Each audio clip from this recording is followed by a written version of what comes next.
Hi guys, and welcome back to another speedrun. So today we're finally making the game as fast as the original. We got some new tricks, a little bit more speed tech, and a much better run. Right here, we TK that, and then we just warp to the cutscene. It's pretty cool. There was also another little kick jump there that saves about 2 or 3 seconds as well.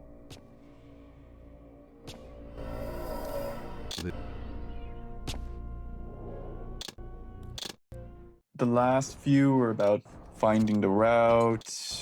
This one is more about just optimizing everything. So as you can see, we're already ahead of the previous attempts.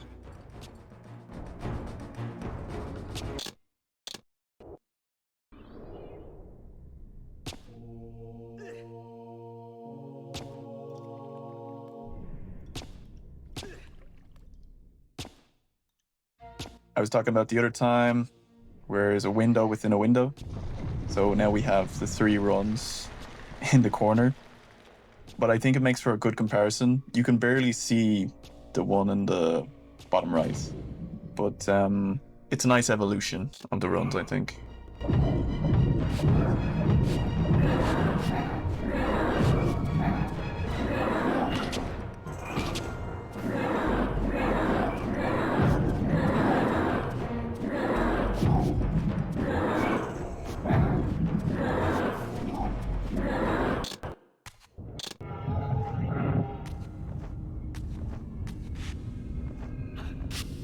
So this time we're going back to 60 FPS.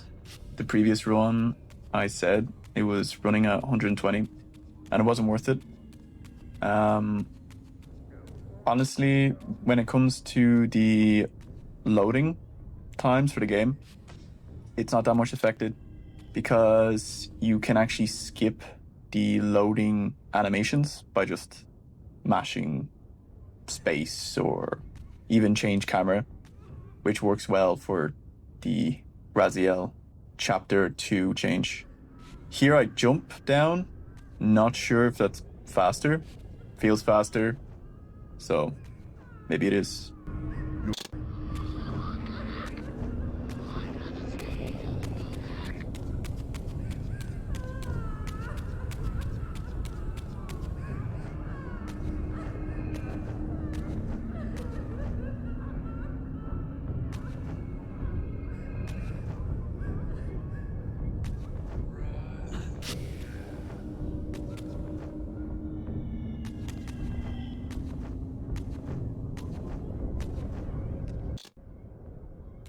Here I'm gonna do one of the tricks in a very slightly different way.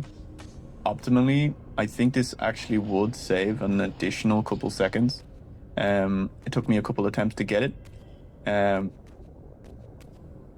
But here, just jump there instead of flying around. So that's pretty cool. And this is completely new. You can grab onto this pillar. That'll save a couple seconds.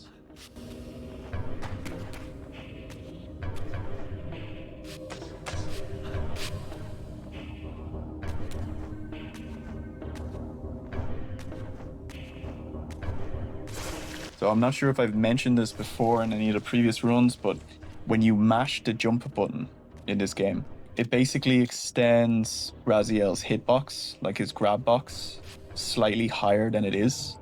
That's how we're able to jump up ledges that we normally shouldn't be able to. Here, I'm doing a save warp. The checkpoint takes a while to save, so I have to wait for it to save, and then I reload the area.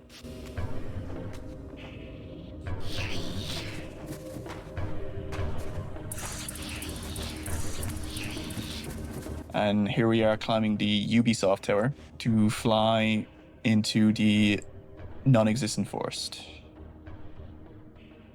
And if we hit that door right at the edge, we can load the area. Because every area in this game, you can't simply just use a glitch to get in there. You need to hit the loading trigger for the area.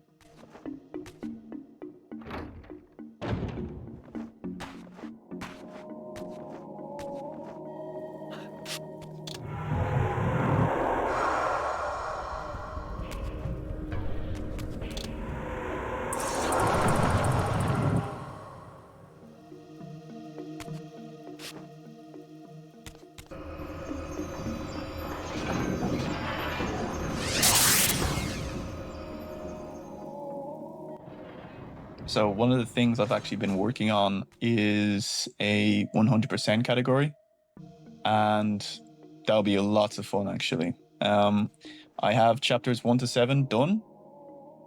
Just have to work on pathing Vorador.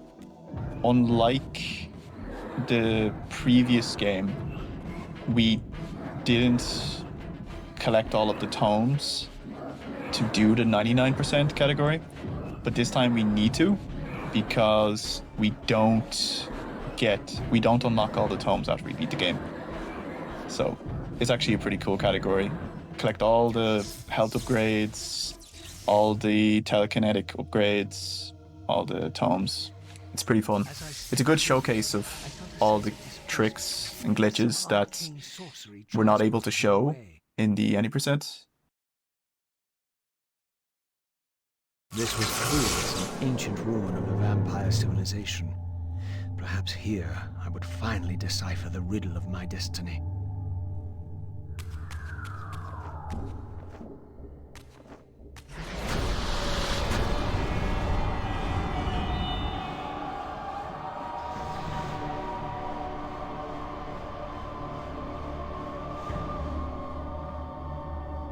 At last.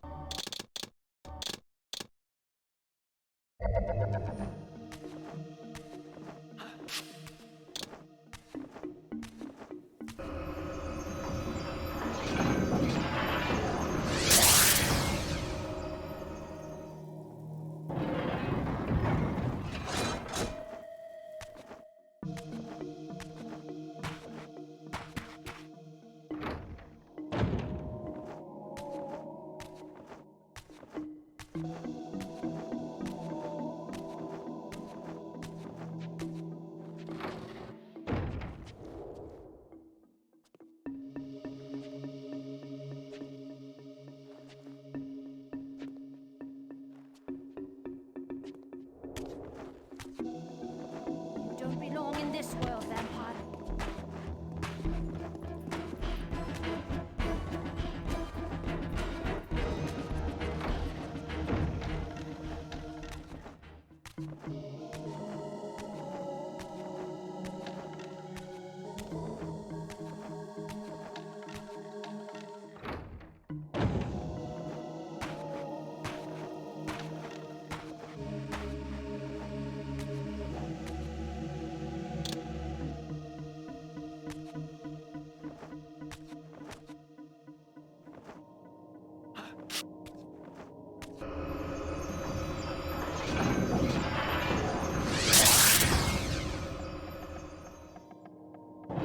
Here we do a trick that I remember learning back in the day, but I actually forgot, using the technique of mashing the jump button. Like I said earlier, we can actually just jump up there instead of needing to climb up. So that saves quite a bit of time.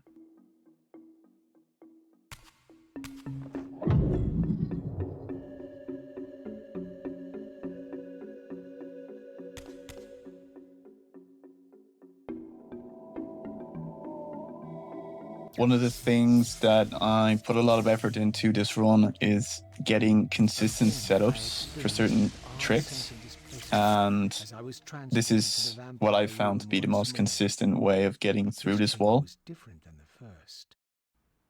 So first off, right off the bat, I walk to the right and then I wedge myself. You could barely even see it. You just wedge yourself between the gate and the wall on the left, and then you just hit jump. If you get the angle right, it should be enough to just push you through.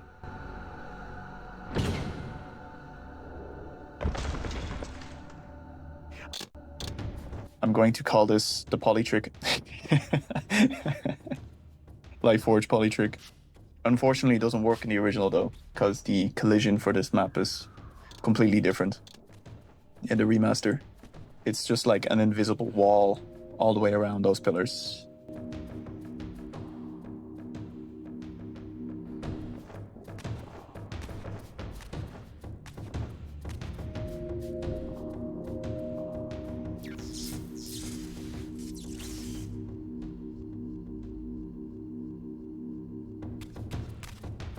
Here I do a spectral push. I didn't do that the previous times, but if you just do it to the left side of the gate, you can do it pretty easily. So basically what you want to do is you want to slide him into the corner, and because he's so close to the corner between two different collisions, when you change dimension, it's not sure where to place him, so it just places him on the other side of the walls, so we don't have to go through the gate normally. Yeah, saves like a second or two. All these little things add up, especially going further, as eventually the time could get down to like 17:10 or...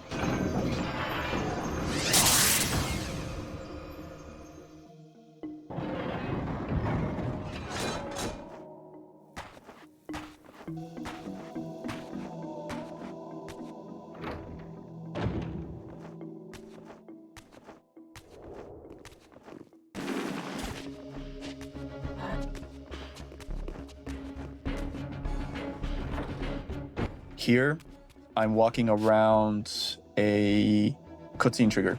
You can just go to the left and then jump down there.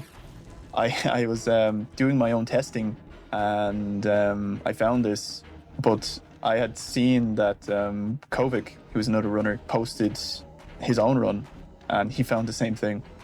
So it's always cool to see how, as the run is evolving, each person is working on their own routes independently, and they still find the same things.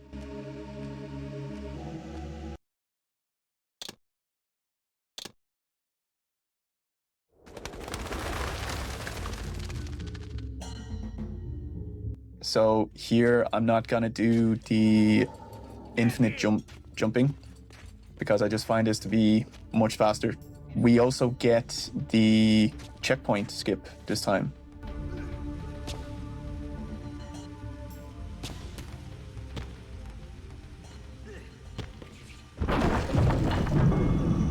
So we just jump into the water, kill ourselves, and that's going to bring us back to the start of the level.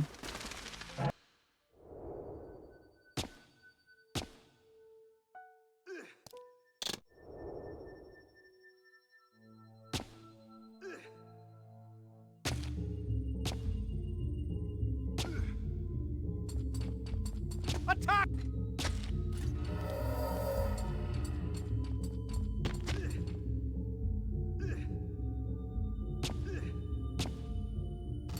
So here, you want to line yourself up with the edge of the snow. If you go too far forward, you'll hit your head, and then look towards the enemies, and then you should be able to get up here with the jump glitch. As you can see from my inputs, you can see exactly how I do it. So I hold the telekinetic grab button while I'm in the air, then I press escape, then I let go of the button, the telekinetic button, and then I close the menu again, and as soon as I close, I jump. So it's kind of like a quick succession of buttons. These smoldering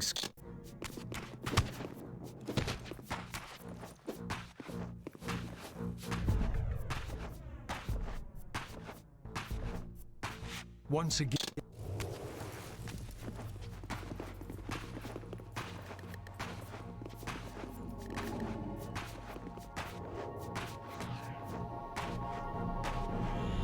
This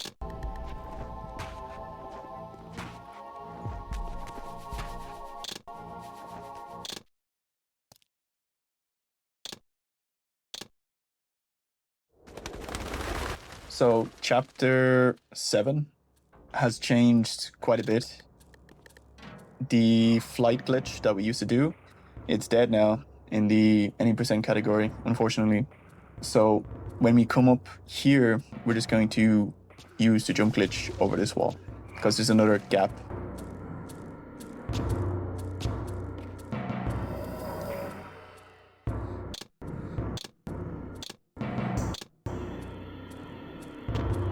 And then you want to glide over.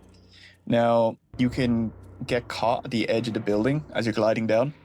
So it's better to kind of fly around the building slightly.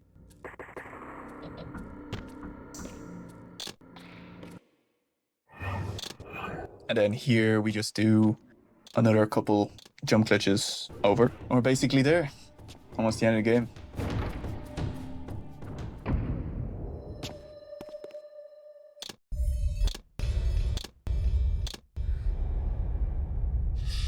It's been really interesting to see this evolve to the point that it has. And I'd say I already know a few little things since then, because I recorded this like a week ago, that could improve the pacing of the run, but very slight. You know, we're getting to the point now where the run is basically done. You will never break from the wheel of fate.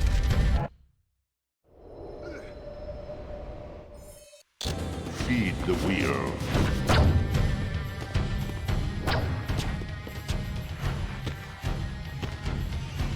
You will never break from the wheel of fate.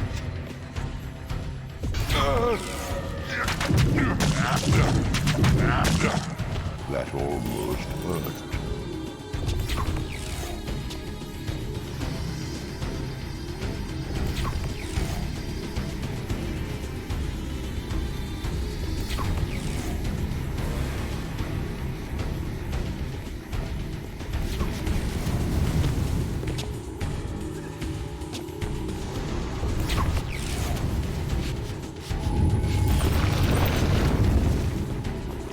Your sacrifice has been made in vain, Raziel.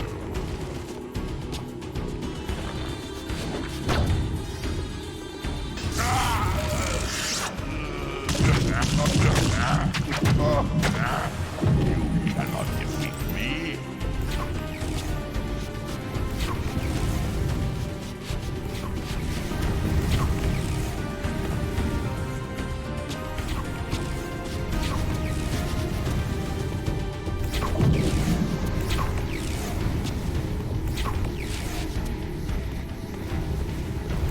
I just want to say thanks to everyone who's been watching the videos. And I'm going to be doing things a little bit differently. I'm going to be doing the 100% category, but I'm also going to be doing different style of videos. Where is it fun to speedrun, where I learn how to speedrun a game, and then I review it. So that could be fun. Until then, thanks for watching.